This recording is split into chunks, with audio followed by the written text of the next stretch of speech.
கேரள மாநிலத்தில் திருமணத் தடையா? விரைவில் திருமணம் நடைபெற வேண்டுமா? தேவி ஸ்ரீ காத்யாயினி அம்மனை வழிபடு என்று கூறுவார்கள். ஒரு பெண்ணுக்கு வாழ்க்கையில் கண்ணிறைந்த கணவன் அமைந்துவிட்டால் வாழ்க்கை மகிழ்ச்சி நிறைந்ததாக இருக்கும்.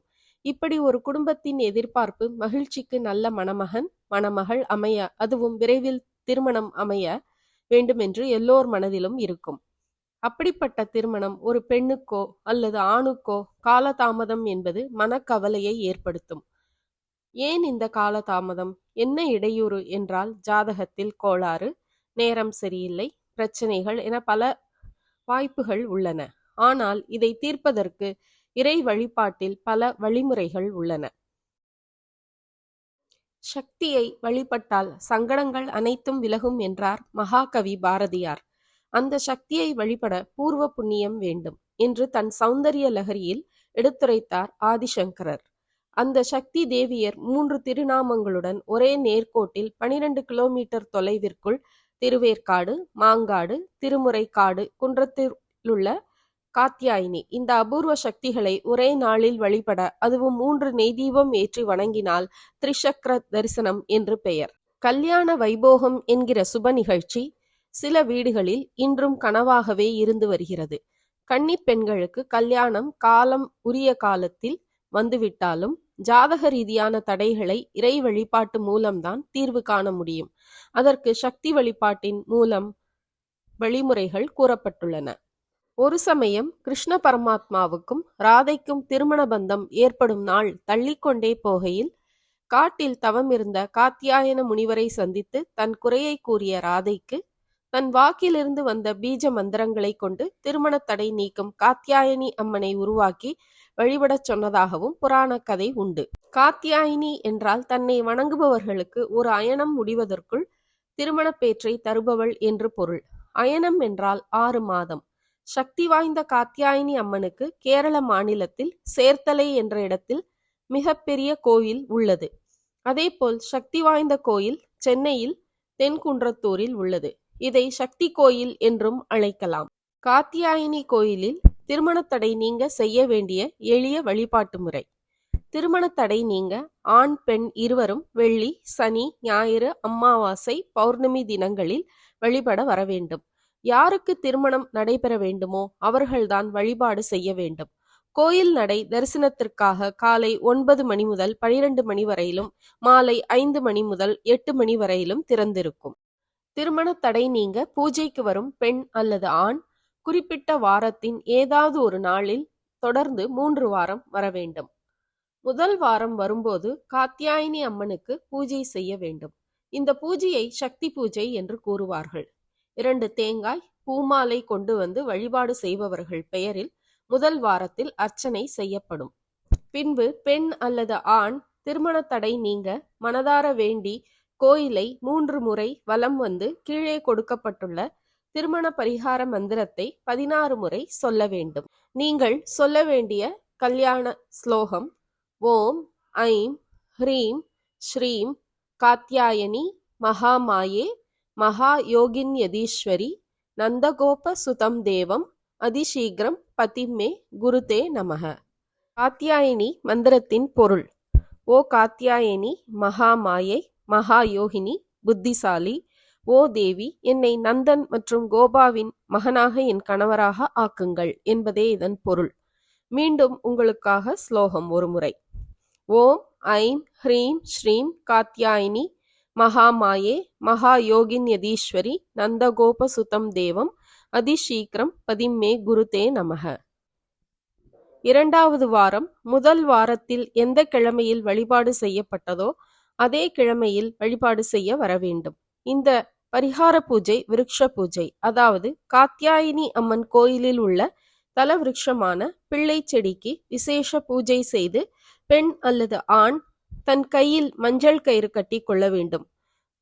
முதல் வாரம் போல் கோயிலை 3 முறை வலம் வந்து திருமண பரிகார மந்திரத்தை 16 முறை சொல்ல வேண்டும். 3வது வாரம் முதல் 2 வாரங்களில் எந்த கிழமையோ அதே கிழமையில் வந்து ஜென்ம பத்திரிகை பூஜை செய்து கொள்ள வேண்டும். திருமணம் ஆக வேண்டிய பெண் அல்லது ஆண் ஜாதகத்தை காத்யாயினி அம்மன் பாதத்தில் வைத்து அர்ச்சனை செய்து நவகிரக தோஷம் விலக பிரார்த்திக்கப்படும். முதல் 2 வாரம் போல் 3 முறை வலம் வந்து திருமண பரிகார மந்திரத்தை 16 முறை சொல்ல வேண்டும்.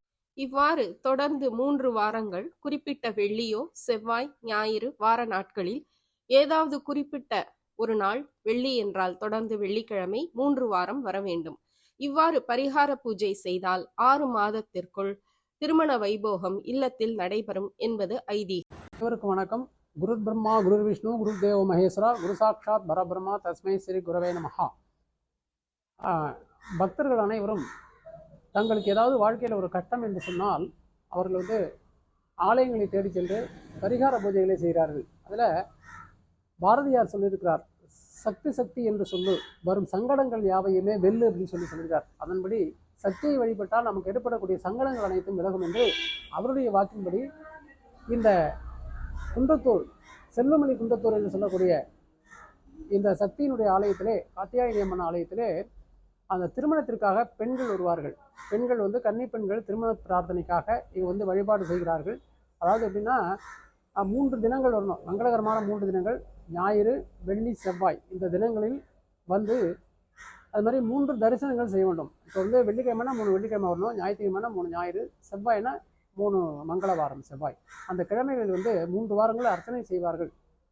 அவர்கள் பெயரில் அர்ச்சனை செய்துவிட்டு இங்கே கல்யாண பரிகாரத்திற்கான ஒரு ஸ்லோகம் இருக்கிறது, காத்தியாயனி அம்மனுடைய சக்தி வாய்ந்த ஸ்லோகம். அந்த ஸ்லோகத்தை சொன்னால் அவர்களுக்கு விரைவில் திருமணம் அடைந்து விடுகிறது அப்படின்னு சொல்லிட்டு இங்கே ஒரு ஐதீகமாக இருக்கிறது. அதனால தான் எல்லாரையும் எளிமையாக வழிபாட்டின் மூலமாக இறைவனுடைய அருளை பெற வேண்டும் அப்படிங்கிறதுக்காக தான் அந்த 3 வாரம் அர்ச்சனையை வைத்திருக்கும். அதாவது திருமண காலங்கள் இருக்கு இல்லையா, அந்த திருமண காலங்கள் வரும்போது கல்யாண மண்டபத்தில் 2 தேங்காய் வச்சு அர்ச்சனை பண்ணுவாங்க. நீ வாழ்க்கையில் மனமேடையின் மூலமாக வாழ்க்கையில் ஏறப்போகிறாய், இல்லறம் ஏற்கப் போகிறாய். அப்பொழுது உலக வடிவான தேங்காய் 2 வச்சுக்கிட்டு அந்த வாழ்க்கையில் நல்லது கெட்டது இதை 2யுமே நீ நல்லபடியாக சமாளித்து போகணும்னு சொல்லிட்டு உறுதி ஏற்கிறாய். அந்த மனைவியின் மூலமாக அந்த மனைவியை கரம் பிடிக்கின்ற பொழுது உறுதி இருக்கிறார். அதனால தான் 2 தேங்காய் வச்சு முதல் வாரத்தில் அர்ச்சனை செய்ய சொல்கிறோம். 2மே முகூர்த்த தேங்காய்னு சொல்லிட்டு பேர். முகூர்த்தம் அமைவதற்கு அந்த முகூர்த்த தேங்காய் வச்சுருவாங்க, சோமன தேங்காய்னு சொல்லிட்டு சொல்லுவாங்க.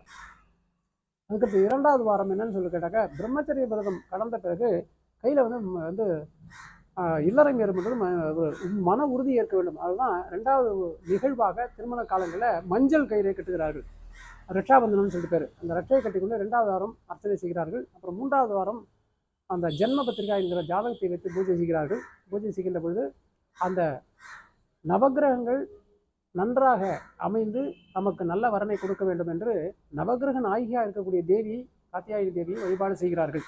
அதான் சொல்லுவாங்க பாட்டுகள், நாளென்ன கோலென்ன செய்யும் நம் நாயகி துணை வரும் பொழுது அப்படின்னு சொல்லிட்டு ஒரு வாசகம் உண்டு. அதனால் அந்த பாடலுக்கு ஏற்ப இந்த நவகிரகங்கள் நமக்கு நன்மையே செய்ய வேண்டும் அப்படின்னு சொல்லிட்டு பிரார்த்தனை செய்து 3வது வாரம் அர்ச்சனை முடித்து இந்த ஜாதகத்தில் திருமணம் எப்பொழுது அமையும், எந்த காலகட்டத்தில் அமையும் அப்படின்னு சொல்லிட்டு இங்கே தெரிந்து கொண்டு செல்கிறார்கள். ஒரு ஆணுக்கும் பெண்ணுக்கும் திருமணம் நடைபெறுவதற்கு குரு பலம் தேவை.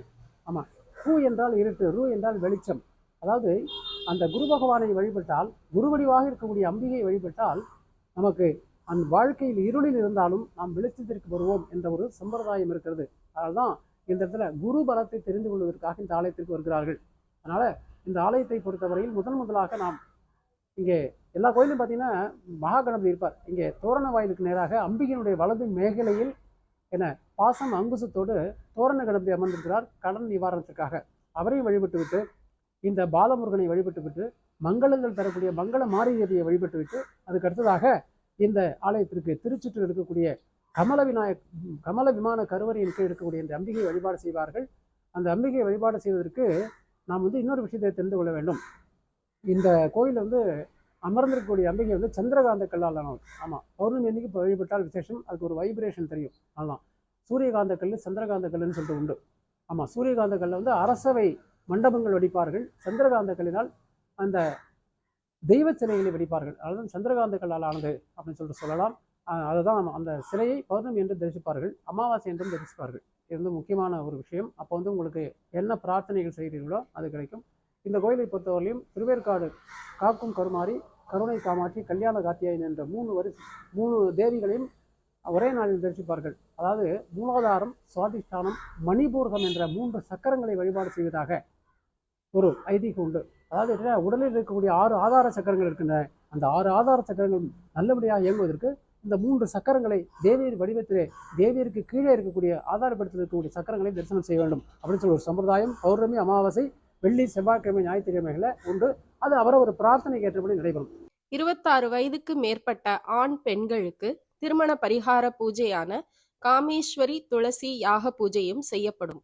இதற்கான சரியான நாள் நேரத்தை கோயில் அர்ச்சகர் கே. குமார சிவாச்சாரியாரிடம் கேட்டு தெரிந்து கொள்ளலாம். அவரது செல் நம்பர் டிஸ்கிரிப்ஷனில் கொடுக்கப்பட்டுள்ளது. இங்கு ஜாதகத்தை பார்த்து கிரகநிலை எப்படி உள்ளது என்றும் கூறப்படுகிறது.